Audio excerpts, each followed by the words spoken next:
Good evening. My name is Mark Barnico. I'm the Executive Director of the University of Chicago Francis and Rose Yuen campus here in Hong Kong. For today's talk, we have an opportunity to learn more about our rotating heritage exhibitions, which are funded by the Hong Kong Jockey Club. And tonight's talk is Sincere, a Retail Revolution and Wholesale Change. Ken Pomeranz is here to talk about that exhibition, which he's worked together with the team and a summer research associate to put together. I'm always really happy to have Ken here. He is our faculty director as well for this campus. And tonight, he's going to talk about how department stores revolutionized retailing, and we're part of creating modern society with new choices, new media, new entertainment, and new challenges. For many of you know Professor Pomeranz already, but for those of you that don't, he is our esteemed professor of modern Chinese history. He's a university professor of history and in the college. His work focuses mostly on China, though he's also very interested in world comparative history. Most of his research is in social, economic, and environmental history, but he's also worked on state formation, imperialism, religion, gender, and other topics. You know him, I'm sure you do, from his publication, The Great Divergence, China, Europe, and Making of Modern World Economy, which won the John K. Fairbank Award and World History Association Book Prize.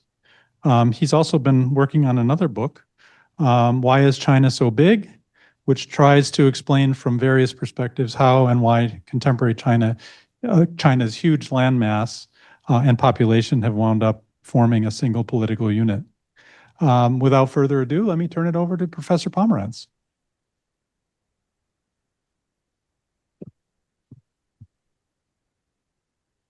Thanks very much, Mark. Thank you, everybody who's here. And I should also say, since he's in the audience tonight, thank you especially to John Wong of HKU, who was of enormous assistance in helping us get this exhibition together. He, of course, has no responsibility for anything that I'm about to say. But okay, so these exhibit-connected talks,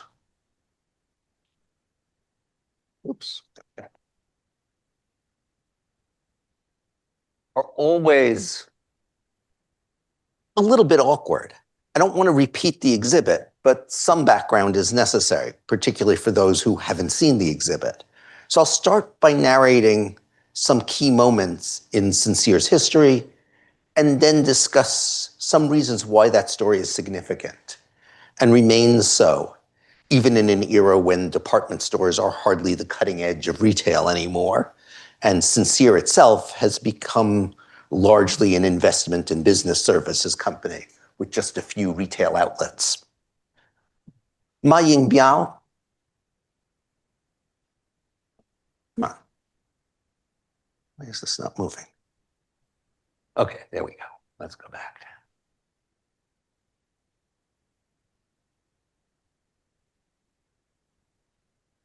Going the wrong way. Let's go back to.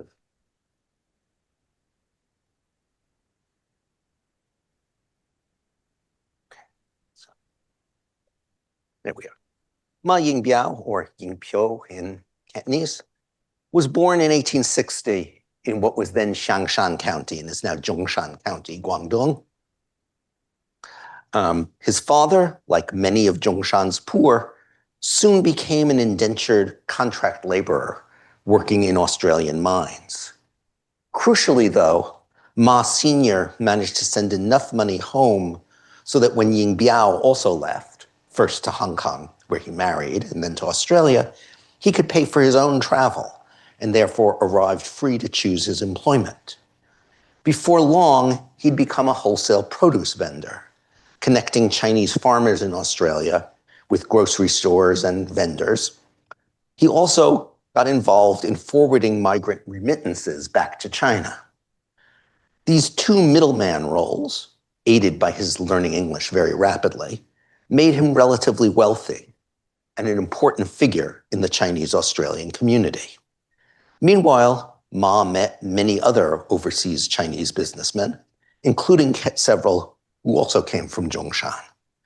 Some of them would later be investors in his department stores, and some would eventually found competing chains. And it was in Sydney that Ma encountered his first department store, Anthony Horton and Sons. It impressed him with the variety of goods it sold, its attractive physical plant, and perhaps most importantly, as we'll see, with the fact that it sold all its goods at fixed prices printed on a label rather than haggling with customers. More generally, Ma was impressed with Australia's prosperity, which he connected to two linked phenomena: that commerce was a relatively high status profession, and that government policy was generally pro-commercial. But another thing about Australia that made a strong impression on Ma was its widespread racism, which Ma, echoing the late Qing official and yet another Zhongshan native, Zheng Guanyin, said could best be resisted by engaging in what Zheng called commercial warfare and achieving economic parity with the West. With that in mind, Ma returned to Guangdong in 1892, where, among other things, he met Sun Yat-sen, and arrived back in Hong Kong in 1894. In January 1900, he opened his first department store on Queens Road Central. It was actually Asia's first department store, beating out Tokyo's Mitsukoshi by 4 years, and it represented a kind of retailing that was new to China, though many of its features paralleled department stores that had opened in London, Paris, New York, and elsewhere starting in the mid-1800s. Traditional stores in China generally handled a narrow range of goods. For example, just silks or just shoes or just meat or whatever. So buyers came looking for that specific thing. The retailer's goal was to sell it at the highest price he could get, while the buyer wanted the opposite. Thus, they bargained over each sale, making the fundamental relationship of buyer and seller openly adversarial. And since total demand was usually assumed to be pretty much fixed, there wasn't much incentive to stop haggling and get on to the next customer. Besides, many retailers belonged to guilds, which frowned on aggressively pursuing sales volume at the expense of other guild members. Focusing more on maximizing profits on each sale, rather than expanding sales, retailers rarely spent much on making their stores comfortable or on having space to display their inventory. This kept overhead low and kept control over what the customer saw. And if the buyer didn't want to stay long, well, that was fine. It probably meant you'd get a better price out of him. Some very high-end retailing was different. For instance, late 19th century stores in Liulichang, Beijing's antiques district, did have spaces for their gentry customers to sit around and chat while while looking at the merchandise. But the typical pattern was the rather less pleasant one that I just described. And this was by no means peculiar to China. In 18th century England, many stores actually sold their goods through a ground floor window while the customer stood outside, regardless of the weather. And that way, of course, the customer saw only what was brought to the window. You see a shoe store operating on that principle in London. Most other stores were dim and cramped. While there were exceptions, mostly, like in Beijing, at the high end of the market, they were criticized for trying to disguise what was fundamentally a zero-sum game. Fixed prices for goods were almost unheard of, except for some reason on patent medicines. The same was true in France until after 1830, when a new government attacked guilds and made retailing more competitive. The same was also true in New York, although guilds were not much of a factor there. This retailing model just made sense if you assumed that total demand was more or less fixed, as most people did assume before incomes started to grow rapidly in the mid-1800s.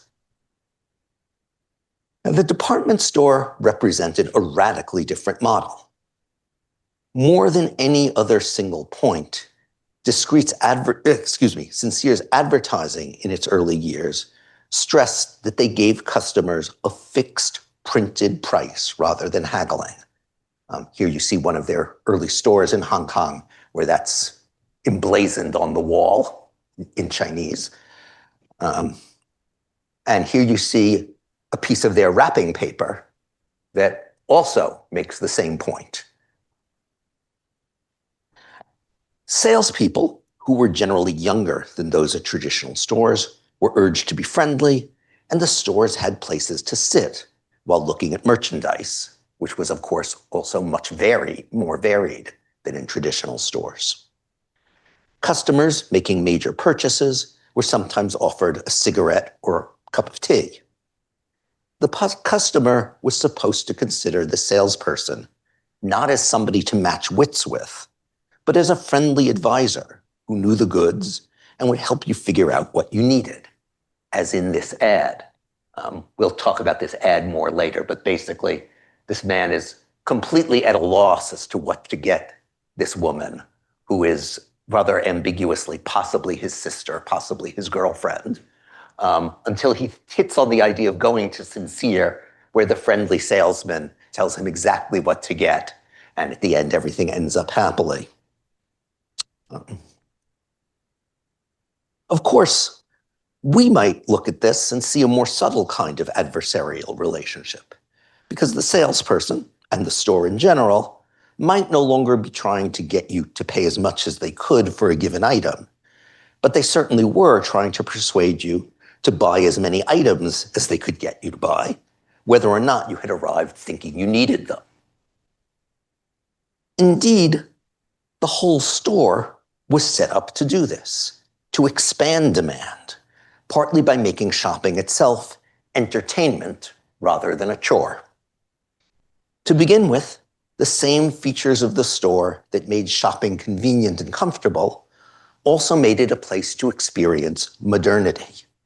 Big glass windows, mirrors and display cases, elevators, lots of light, and the goods themselves, including some that very few customers would have had any use for. For instance, this dental chair, or that were beyond the price range of most consumers, these high-end cameras, for instance, but that consumers nonetheless probably enjoyed looking at.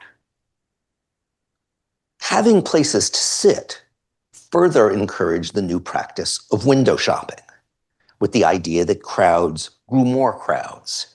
And if just a few of those who came to see and be seen actually bought something they hadn't initially planned on, that was enough to make the store more profitable. In-store restaurants followed, again as a further way of facilitating long customer visits. And some stores, got this out of order somehow. Some stores actually went still further and had a hotel adjacent to the store for those people who came to town to shop.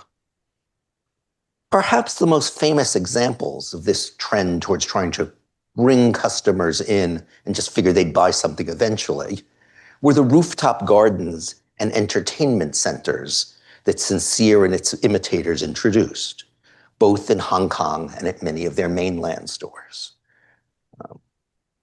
There's the Shanghai store, and this one is in Guangdong, I believe.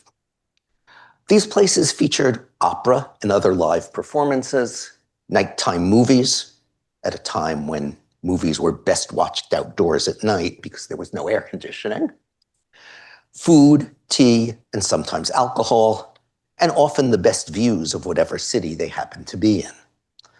Prices for the entertainment were kept cheap, so crowds, which reached the roof garden through the store, would be large, and the events were heavily advertised. The Shanghai Sincere store even published a daily tabloid for about 10 years that highlighted roof garden events and ads for Sincere products, but also covered the local cultural scene and some political news as well. That tabloid, as I said, lasted for about a decade, and for most of that time, it also featured a much fatter weekend literary supplement. That supplement was edited for a while by Zhou Shoujuan, who is largely forgotten today, but was one of the era's most popular writers, especially with female audiences, and who also wrote scripts for Shanghai's first major film studio. Stores became places to spend time, particularly for middle-class and wealthy women.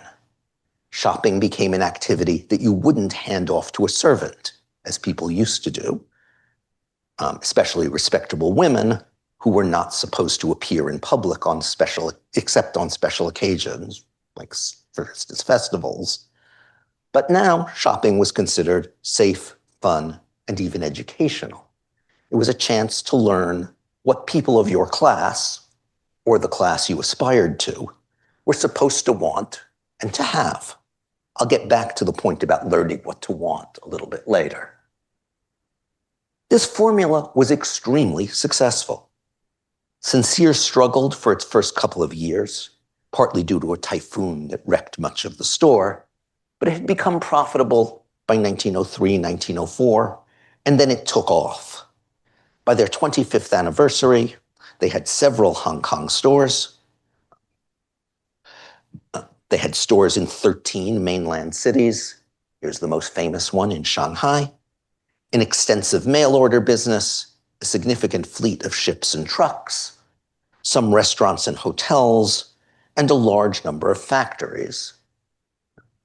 One, there's another, that made light industrial goods, clothing, dishes, biscuits, etc., to be sold in their stores. The company also moved into insurance, real estate, finance, which are its main lines of business today. Imitators followed, founding 3 other major department store chains. Collectively, the Big Four, as they were known, dominated this sector in Hong Kong and the Chinese mainland until World War II and the Communist Revolution intervened. But the new model was also risky, in part because it was much more capital intensive than traditional retailing. Sincere's original 3-story building, the one it opened in 1900, used up 80% of the firm's initial capital. When they expanded to Guangzhou in 1914, their building there cost 20 times as much as that first building had cost. Now, some of that was inflation, but still. The financial needs that this created were initially met by organizing Sincere as a traditional partnership, but with an unusual contract that made it easier for Ma to force investors to wait for their returns. Without this, the firm might well have dissolved during those first 3 rocky years. Later, it became a corporation, making it easier to gather capital from many investors and to exclude them from decision-making.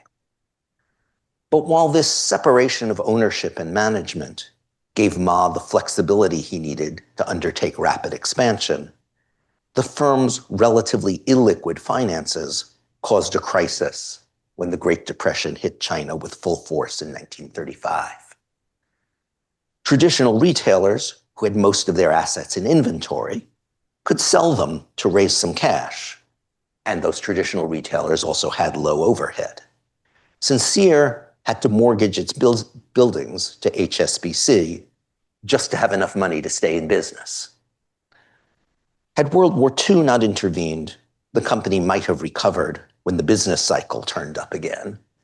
Instead, one kind of disaster followed another, as many of the company's facilities were either destroyed during the fighting, seized by the Japanese occupiers, or both. Nationalization then delivered the coup de grace to all these companies' mainland operations, though Sincere did reopen in Shanghai, finally, in 1993. The Big Four all resumed retailing in Hong Kong after 1945, and initially did well amidst the city's rapid growth. But they never regained their pre-war dominance. They soon had to contend with Japanese, American, and other big retailers, and later with new kinds of retailing, such as malls, the first one of which opened in Hong Kong in the early 70s, and now, of course, with online sales. Two of the big four had closed by the 1970s, though Sincere and Wing On continued. Today, as I said, Sincere is mostly a finance, real estate, insurance, and business services firm. But in their day, these firms were not only successful, but profoundly influential.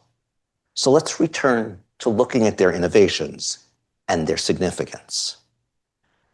As already noted, an important part of making shopping into a leisure activity was attracting respectable women into the stores, rather than having them shop through servants. The focus on female shoppers was also crucial for department stores in the West, though the dynamics there were somewhat different, as we'll see. Getting prosperous women to shop in person and at length depended on precisely the innovations that I've talked about, making the stores open, airy, and visible, guaranteeing fixed prices, so shopping was no longer seen as matching wits, etc. And when it worked, it snowballed. Having some middle-class women present made shopping seem safe and respectable enough for other women, and it drew in some men too. But there was resistance to overcome.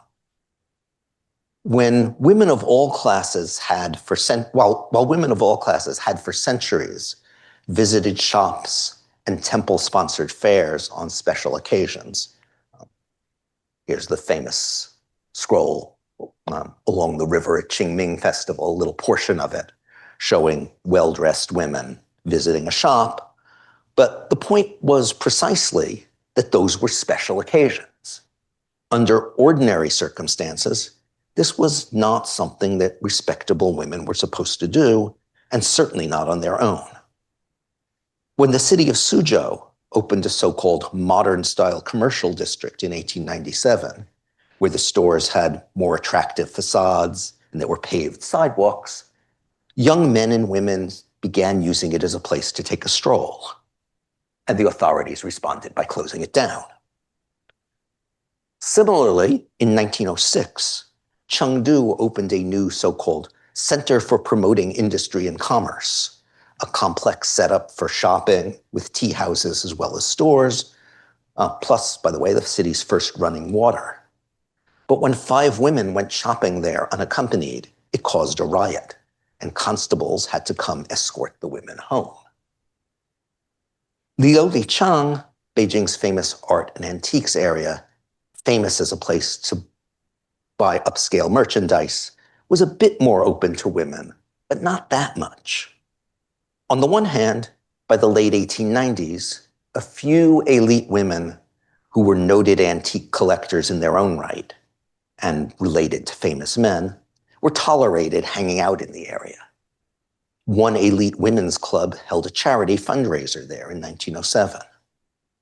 A slightly later source mentions that the district now also sold cosmetics and toiletries, presumably catering to women.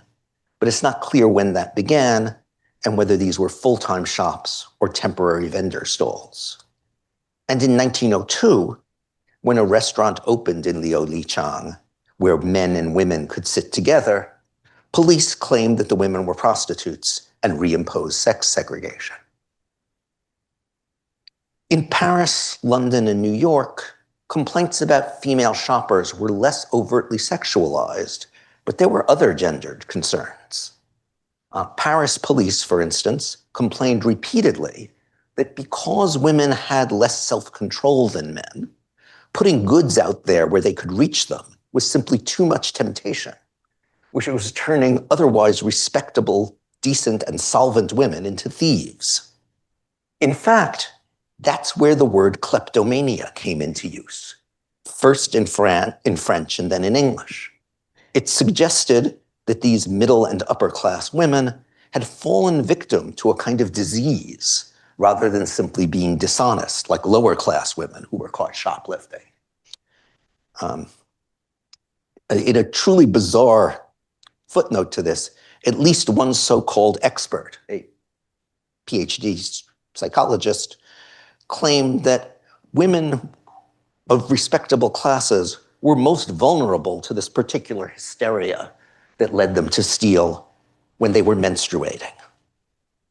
Now, there doesn't seem to have been much comparable public controversy over women shoppers in Hong Kong, though the newspapers did publish several stories about what would otherwise seem like non-newsworthy petty thefts by women from Sincere stores during their first decade or so. But Sincere did provoke an uproar when they hired women as salespeople, which they did from day one. Fok Hong Ting, Ma Ying-piu's Hong Kong-born Christian wife, was heavily involved in this effort, as she was in many of Ma's business and philanthropic efforts. Crowds gathered and stared at the women, and the militia had to be called. Several investors threatened to withdraw, saying they did not want to be part of a public spectacle. What happened next is slightly unclear. Ma's semi-official biography says he held firm, retaining the saleswomen while varying their schedules so gawkers could not easily find them. But he also probably retreated. Shanghai Sincere had saleswomen during the 1920s, but none are mentioned in Hong Kong, and 1925 photos of the sales floor show no female employees there, even in the perfume department. And again, this was not a uniquely Chinese situation, though it was perhaps more pronounced there than in Europe. In 1882, Paris's famous Bon Marché department store employed large numbers of women in its back rooms, handling correspondence and accounts, but only 7% of the salespeople out where the public could see them were female. It's no accident that my examples of women shoppers and store clerks becoming visible and controversial in China all date from between roughly 1890 and 1910. Attitudes were changing in that period, partly because of the new kind of retailing and shopping experience promoted by department stores, but also because of the emergence of Chinese nationalism. In the aftermath of the Sino-Japanese War and the Boxer Uprising, politically aware Chinese increasingly concluded that China would not survive unless it mobilized the energy of all its people, and that all aspects of life, from how people earned their livings to what they wore to how their families worked, had to be re-examined in light of national needs. Ma Ying-piu was in many ways an early adherent to this view, having, as I said, embraced the idea of commercial warfare even before 1895. But the implications of nationalism for consumption and for women were complicated. Notably, the reformist intellectual Liang Qichao argued in his highly influential work, A New People, first published in 1902, that for China to survive in the competitive modern world, it needed more women in the workplace. But at the same time, Liang was bitterly critical of consumerism and complained about female consumption in particular. He wanted his New People to be frugal, allowing China to reinvest as much of its output as possible in factories, steamships, schools, and other national priorities, rather than what he called frivolous things for themselves. This mix of attitudes persisted into the Republic. Progressives generally praised the so-called new woman, defined as an educated and at least implicitly young and urban woman with a profession that made her self-supporting. She was often portrayed as delaying marriage to complete her education and until she found true love, as opposed to accepting an arranged marriage. But she was assumed to want a family eventually. And even the progressives who championed this new woman often joined with conservatives in attacking another figure called the modern girl, who was defined as somebody also young and female, more interested in fashion and thus consumption, than in contributing to either family or nation. Of course, the trick is you couldn't always tell exactly where the new woman ended and the modern girl began.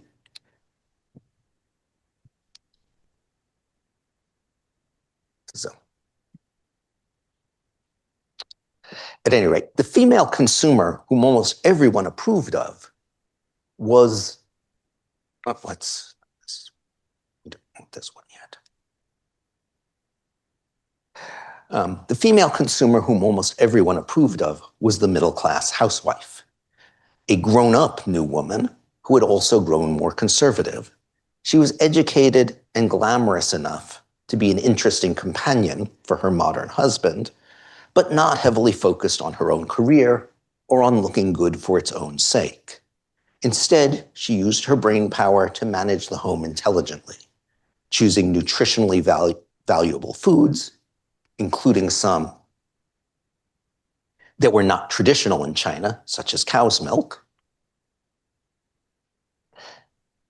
creating a comfortable and culturally stimulating home that would restore her menfolk for the next day of work or school without drowning them in debt, and raising healthy children who would be free of superstition, politically aware, and eager to contribute to the nation. Her role as household manager made her the family's purchasing agent, carefully choosing from an expanded world of goods those that would nurture productive citizens. Let me just go back a minute because I somehow goofed here. So here we have the sort of borderline new woman, but here we have the more sedate new woman from an advertising poster.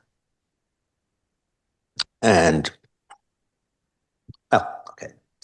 At any rate, these are the consumers Sincere advertised and advertised to. There were many products that were clearly supposed to make women look attractive, but unlike some ads for things like cigarettes or alcohol, or some women depicted on calendars, department store ads incorporated modern styles without being sexually suggestive. So here's what you didn't want to be. And here is the much more respectable new woman as consumer. The most common posings and settings shown, both in ads and in store displays, were domestic. And there was also a lot of emphasis on products that were designed to make the home happy and wholesome, often featuring parents, children, and grandparents, with people, especially the children, eating meals or snacks thought to be especially healthful. Here's a kind of classic example of this. In many ways, the women in these ads resembled the heroines of the popular butterfly fiction of the era that was prominent in Sincere's weekly literary magazine as well as elsewhere. Modern, stylish, refusing arranged marriages to seek self-determination and romantic love, and offering encountering adversity, but virtually always ending up in a happy, comfortable marriage in the end. As I've been suggesting, these issues of gender, consumerism, and being modern were all connected to nationalism in a broad sense, not necessarily commitment to a particular regime, but to promoting a more equal status for China in the world, and to a world where every individual should be a citizen, not a subject, of a nation being an entity that was sovereign over all the people in a given finite territory, belonged to those people in the sense of government for the people, if not necessarily by the people, and that constituted a collective that it was meaningful to belong to, as opposed to simply a utilitarian contract-like relationship that gave you security in return for taxes, and an entity that would live forever, like China, rather than like the Ming or Qing dynasty. Thus, the nation also became the larger unit that the good person was supposed to put above his own narrow ends. To give just one example, 19th century tracts repeatedly told men that smoking opium or visiting prostitutes squandered resources that properly belonged to their families. 20th century tracts more often talked about duty to the nation, often calculating how many miles of railroad China could build or how much foreign debt it could pay off if it just had the money that people wasted on vice. Sincere and its competitors often promoted goods by either noting that they were good for making husbands and sons more energetic and productive, and or by pointing out that they were popular in Western cities. Dairy products, relatively new in Chinese diets, were heavily promoted and often justified this way, as were patent medicines. Ma's own nationalism was strongly felt, but not straightforward. As mentioned before, he claimed he was inspired to compete in business with foreigners and counter racism. He admired many so-called Western habits and saw them as things China needed, whether for their own sake or in order to survive in a competitive world, or both.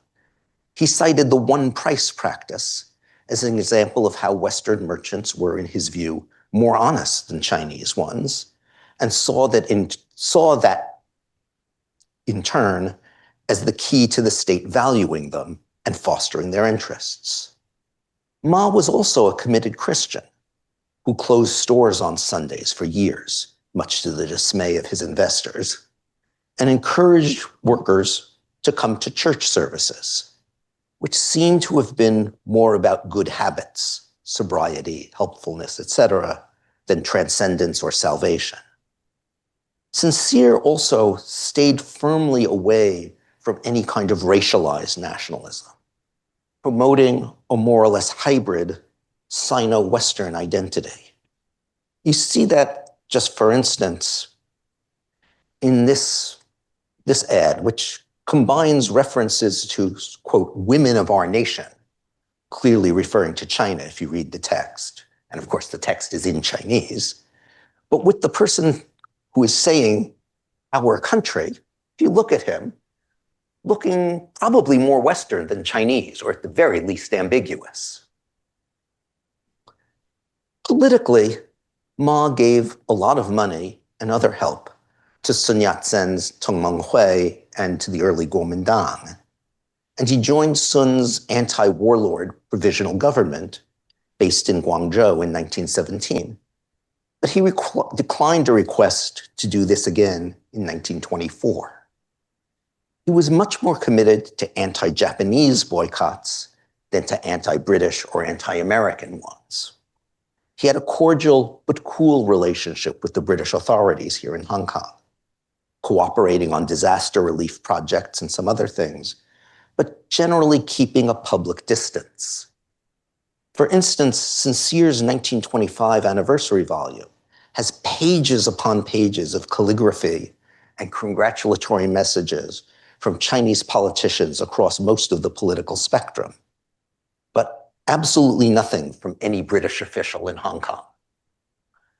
It also has a long preface from Kang Ye-wei, who advocated radical social and economic reform for China and praised Ma extravagantly for his one-price guarantee, but who, as a constitutional monarchist, had been a fierce rival to Sun Yat-sen, and who had come to be, by this time, to be seen as conservative because he remained a Confucian even after the May 4th movement and had given up on politics, seeing more point in things like campaigns of persuasion against customs like foot binding.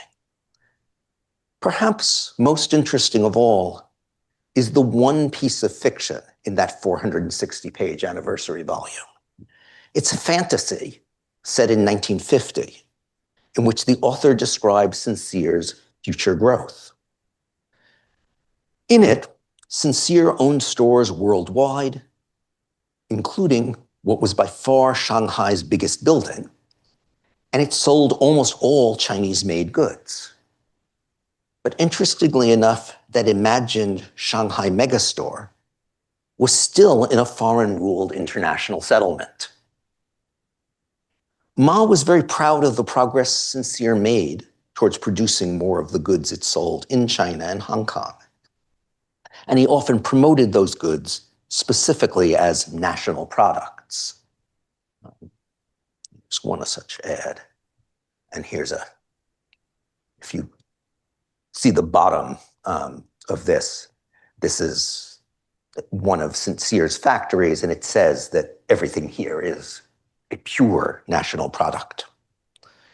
Thus, Sincere reflected a nationalism that was supposed to inform people's production, consumption, and daily personal practices, but didn't necessarily involve political action per se. And whether one was in colonial Hong Kong or a highly unstable, often violent Republican mainland, that kind of nationalism was often the most feasible kind in this era anyway. Lastly, I think it's worth zooming out even further to think about what the department store and the new urban environment it was part of represented on a very general level. And it's about the city as a place of constant stimulation, where a constantly expanding set of new experiences are available, and you can remake yourself accordingly.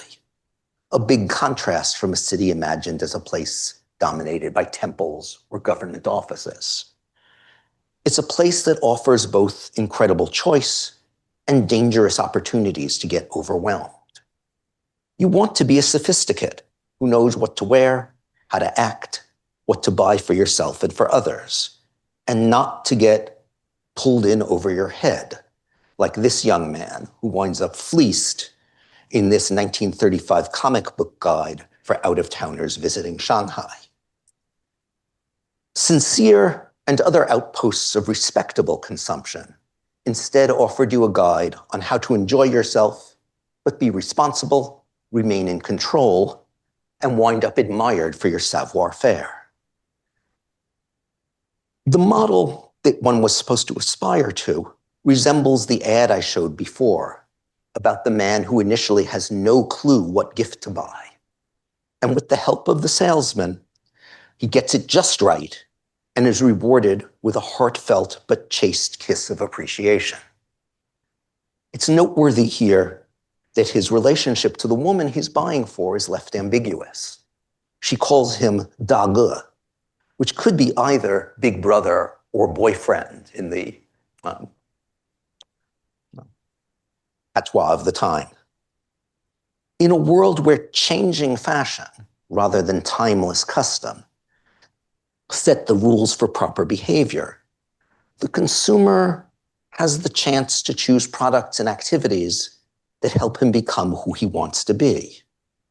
But he can also make choices that will prevent him from reaching his aspirations, and maybe also lose his old self, like the so-called virtuous lamb led astray in the Shanghai cartoon I showed a minute ago. Department stores, advertisers, and so on, who of course helped create these fashions, also offered to guide people in navigating them. In that sense, advertising, fashion, and the new kind of retailing that department stores represented may seem like specialized matters, but they illustrate a crucial and distinctive feature of the modern world. Modern people expect the world to keep changing, and in fact, to change enough that they can't rely on parents or other elders for guidance on how to behave. Instead, we've become more dependent on a series of experts, or more recently, influencers, who advise us on how to fit into a set of imagined communities. These are groups of people whom, unlike kin and neighbors, we don't actually know personally, thus making the communities imagined, but nonetheless need or want to belong to. Nobody, for instance, will ever meet most of their fellow citizens of whatever country, fellow teenagers, fellow jet setters, fellow members of the middle class, etc. But we nonetheless have ideas about how such people behave, which mostly come from various sorts of mass media rather than direct contact.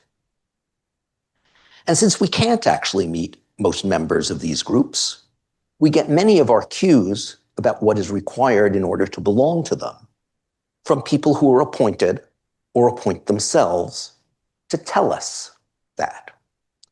Advertisers played a big role in the historical transition from getting guidance from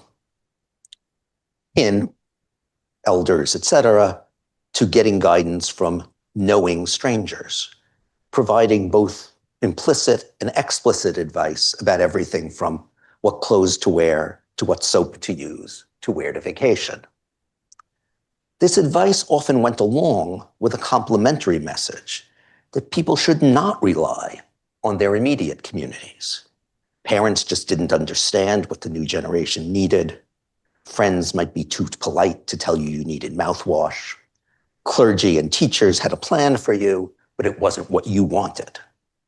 It was better to rely on what more worldly experts could tell you about what 4 out of 5 doctors recommended, or what the people hiring for the jobs you wanted were looking for, or what clothes would make you look cool to the peers you wanted. In short, how to keep up with fashion rather than adhere to tradition. Over time, advertisers have been joined by an ever-expanding group of experts, advice columnists at advice books, lifestyle coaches, social media sites, the list goes on and on. Some rely on credentials, some on celebrity status, and sometimes self-confidence seems to be convincing enough. But all of these figures in their own way expand on the message that department stores began offering over a century ago. There are more options out there than you realize. Don't just come in for one thing. Look at our whole selection.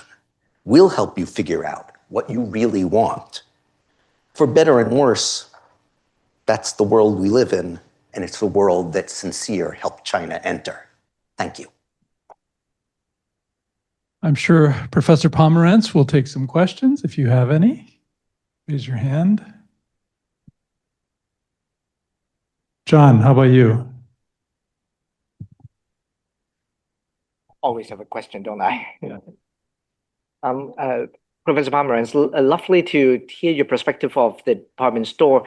I wonder how, I probably come from the perspective of a later period when in the 70s, Sincere Wing On did not exude a sense of the nation anymore because it was squeezed by all the national goods stores here in Hong Kong. I wonder how they navigated that, or how we should think about that from an earlier perspective when national goods actually did not really have as much of an avenue as they did, say, in the 70s and the 80s in Hong Kong, and how being patriotic was a selling point of sort. Yeah, I mean, it's a complicated story. And I think one of the interesting things about these stores in their heyday, particularly in Hong Kong, was that a certain kind of, you could almost call it vicarious patriotism, was powerful in part because actual politics was largely out of reach. And I think that's important. Ma himself obviously was at certain moments in his life quite interested in politics per se, but winds up really retreating from it. And I think deciding that affecting people's habits and creating what he thought of as modern people was more important. As you move past, well, particularly past 49, when there is a strong Chinese nation state not very far away, and it complicates people's attitudes towards Chinese nationalism in all sorts of ways, I think that gets refracted in different ways, and the Hong Kong identity becomes, in a sense, that of being global people.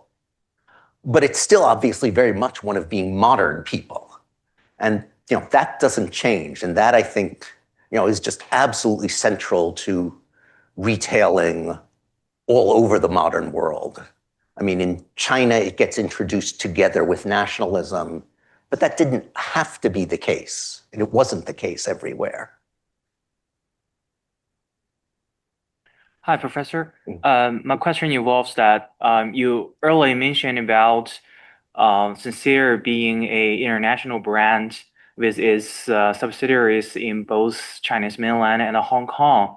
But in the end of your lecture, you mentioned much about nationalism, patriotism, about how Sincere department store developed from its early stage to is showing salesmen solving shoppers' dilemma, becoming a diverse kind of a department store. So how internationalism or drawing from experience from London and Paris departments, that kind of shoplifter dilemma helped the Sincere develop over time. Thank you.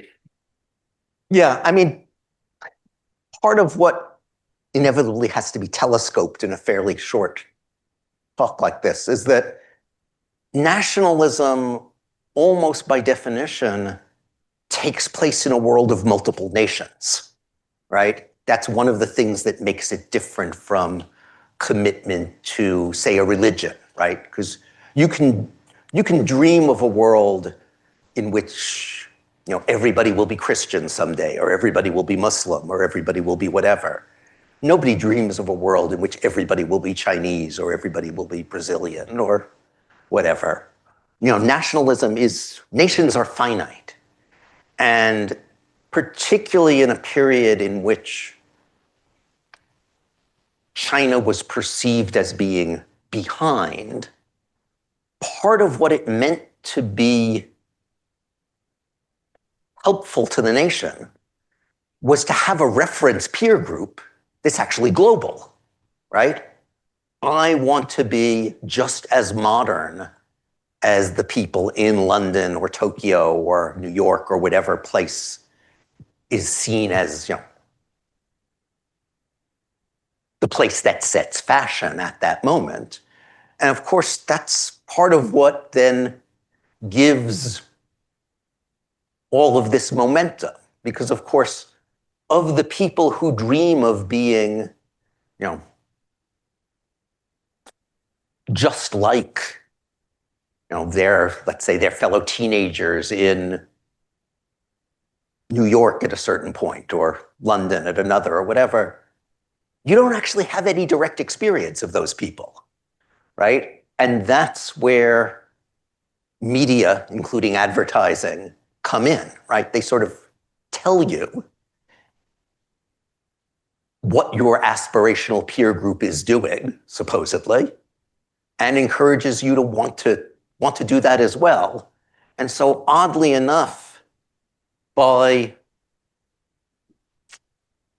trying to be like and be true peers with these people outside your nation, you're also participating in helping your nation catch up, right? And I think that's, again, this is not really about politics in the sense we usually think of it, right? This is about a kind of cultural politics and a sense of wanting to be part of a world in which Chinese are regarded as equal.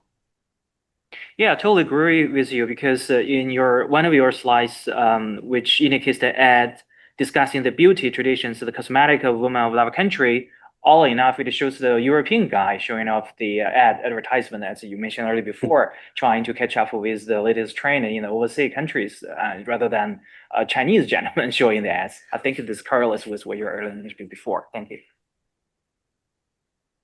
Any other questions? Yeah.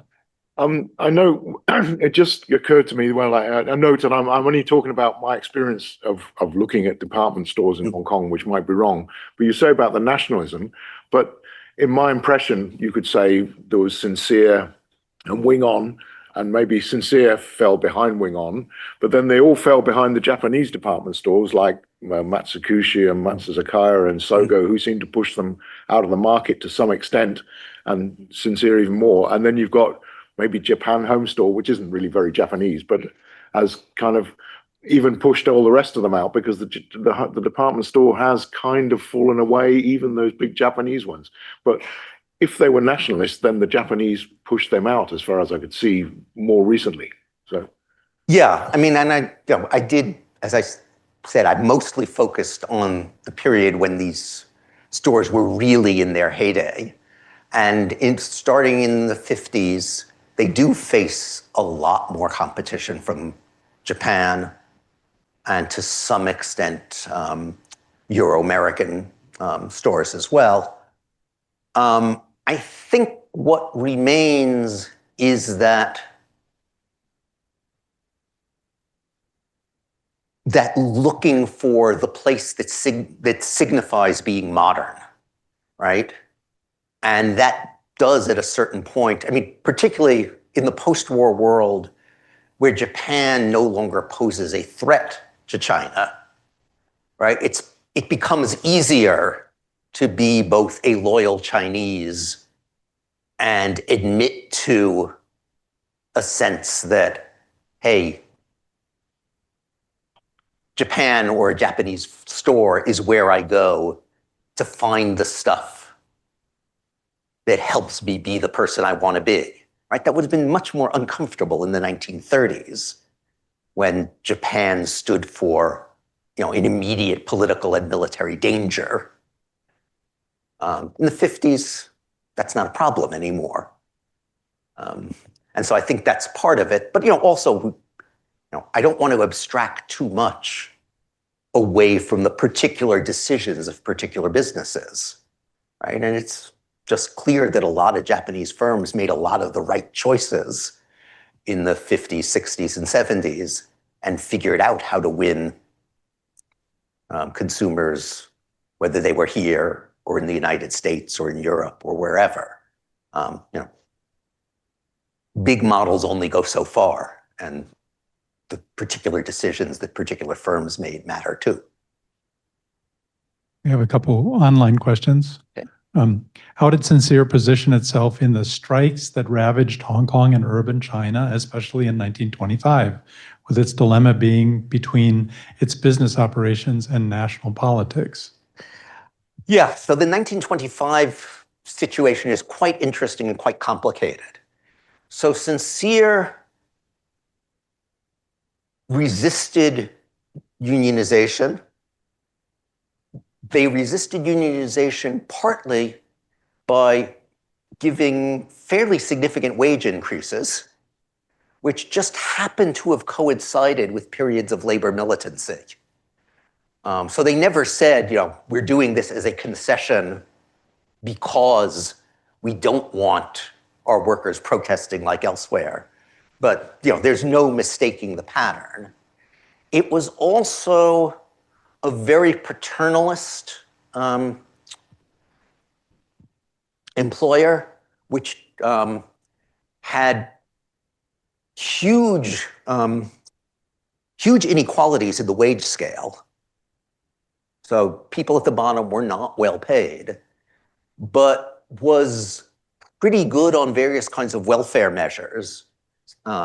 Everything from emergency loans for people who were in trouble to all kinds of lessons that were designed to help you climb the internal ladder. So they worked pretty hard on trying to have a workforce that was focused on the company and felt a loyalty to it. Another part of that, which I mentioned just briefly, is, as I said, Ma was a pretty committed Christian and put a fair amount of pressure on his employees to attend Sunday services, whether or not they personally were believers. He accompanied that with, again, fairly generous welfare measures. So that was the sort of the strict labor side of it. The other part of it was that 1925 also went along with anti-British boycotts. And their sincere stepped back. Unlike in the anti-Japanese boycotts, where they were pretty enthusiastic participants and took Japanese goods off the shelves, and Ma himself wrote a long piece that was published in Sincere's little newspaper about why they were backing the anti-Japanese boycotts. They were much mushier about the anti-British boycott, tried to avoid saying much of anything, took a couple of British goods off the shelves and made a big deal of how there were now Chinese-made substitutes for them, but mostly let the British product stay. So I think it fits into this kind of cultural nationalism that's not a political nationalism. One more question. So thank you for sharing, Professor. So you give a lot of background history, how things have changed in the shopper experience earlier. So if you're looking forward, like with the rise of e-commerce, omnichannel digital, what you see that is the crust that can still attract shopper coming to store to shop like what we have done in the early, or would that still be exist in 5 or 10 years time? Thank you. I don't know. I do think one thing that's really was striking to me as I thought about doing this talk is, so much of it, as you saw, hinged from the one price guarantee, right? Which was designed to eliminate that feeling of adversarial bargaining between the consumer and the salesperson, and to instead make the salesperson into this trusted guide, right, who would help you figure out what you wanted. Well, if you think about what's happening in e-commerce now, the one price guarantee is dead, right? You go on, Tencent or Amazon or whatever, and they offer you a price, you have no idea if that's the same price they're offering you other people. Because not only will they sometimes change the price, because of the season or whatever, but they know your previous purchasing history, right? And if they know this guy has paid $200 for a pair of sunglasses, they probably just won't show you the $50 ones, right? I mean, something is changing quite fundamentally in that relationship. And I think, in many ways, it's considerably more manipulative than anything that I described with the salesperson, persuading you to buy more. But that manipulativeness is now perhaps more effectively disguised, because it's not that you see the $50 sunglasses and the salesperson says, oh, but you look so much better in these $200 ones. You don't even see the $50 ones if you're on a site where they know you bought $200 ones last time. So something's changing that I think is quite important. At the same time that the more general phenomenon I described, that what you buy becomes a way that you mark your membership in a particular imagined community, right? I buy this kind of shirt, not because it keeps me warmer than the other kind of shirt, but because people like me are supposed to wear shirts like that, right? That's not changing at all. That is, if anything, gone into hyperdrive. But at the same time, it's much less personal, right? We're not even interacting with a salesperson. We're interacting with an algorithm. Thank you so much, Professor Pomeranz, for enriching our community here in Hong Kong with great historical presentations like this one. I hope for those of you that have not seen the exhibition, I hope you get a chance to do that. Let me just wrap up tonight. I just want to mention we're not finished for the year yet. On December 11th, we have our first, what we call Mount Davis, because Mount Davis is right here, Mount Davis Deliberations, featuring Professor Brian Leader from the University of Chicago. He's a professor of jurisprudence at the University of Chicago and will explore the philosophical foundations and legal contours of academic freedom. So beginning with Thursday, this is a public talk, followed by Friday and Saturday morning. We're going to have deep conversations with people from many institutions around the region about academic freedom. So I hope you can join us. That program starts on December 11th at 4 p.m. and ends at 6 p.m. And then the staff said we just got this in. If you want to click to the next slide. There you go. There you go. Yeah, so we just got this in next week on December 16th. We're going to be having another film showing, documentary Ballad on the Shore. I wanted to mention this tonight because I thought the description was so interesting. You might be interested in it as well. This film explores the fading world of Hong Kong's fishermen through the poignant ballads of Lai Lin Shao, one of the last masters of this unique oral tradition. So I did want to make sure that you all knew about these two programs this evening. And once again, for those of you in person that joined us, thank you so much. For everybody online, have a great evening, everyone. Thanks a lot.